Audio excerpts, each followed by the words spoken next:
তোমার মতো এরকম লাখ লাখ শিক্ষার্থী জাস্ট এই একটা কারণেই পিছিয়ে আছে। সেটা হলো তুমি যখন পড়াশোনা করতে যাও, দেখবা যে তোমার ক্লাসের যে first boy, second boy, third বয়, তারা অনেক ভালো পারতেছে। তাদের ৫টা ৬টা চ্যাপ্টার বা সিলেবাস শেষ। আর তুমি সেটা দেখে মোটিভেশন পাচ্ছ না।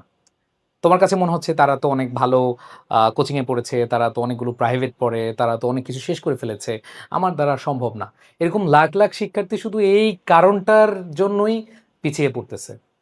সো মনে রাখবা, তুমি যদি কোনো ভালো কিছু অর্জন করতে চাও তাহলে তোমাকে আজকে থেকে শুরু করে অন্যদের সাথে কম্পেয়ার না করে তুমি নিজের সাথে কম্পেয়ার করো। শুধু নিজের সাথে না, গতকালের যে তুমিটা ছিলা ওই গতকালের তুমির সাথে তুমি কম্পেয়ার করো।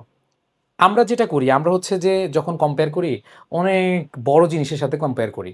আর যখন বড় জিনিসের সাথে কম্পেয়ার করি তখন হচ্ছে যে আমাদের মধ্যে আর মোটিভেশন কাজ করে না, আমরা নিজেরা হতাশ হয়ে যাই।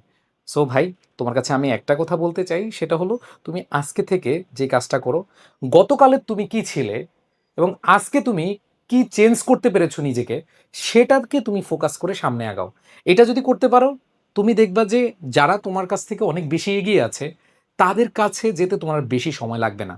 সো আমি এই কথাগুলো তোমাদেরকে, এরকম কমেন্ট আমি অনেকের কাছেই পাই যে তোমরা বলো যে আমি তো অনেক পিছিয়ে গেছি, আমার দ্বারা তো সম্ভব না, আমি তো ব্যাকলগে আছি।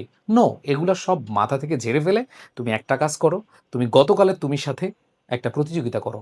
দেখবা তোমার অনেক চেঞ্জ আসছে এবং তুমি ধীরে সুস্থে আস্তে আস্তে তারপরে তোমার পড়াশোনাটা কন্টিনিউ করো। তুমি একদিনই কিন্তু 10টা চ্যাপ্টার শেষ করতে পারবে না। তুমি বেসিক বুঝো, বেসিক্সটা স্ট্রং করো, দেখবা তোমার জন্য সামনে আলো ঝলকাচ্ছে। আর ওই আলোর ঝলকানিতে ইনশাল্লাহ তুমি একদিন বলবে যে হ্যাঁ, ঠিক গতকালের আমিটা থেকে আমি এক অন্যরকম আমি তৈরি হয়েছি।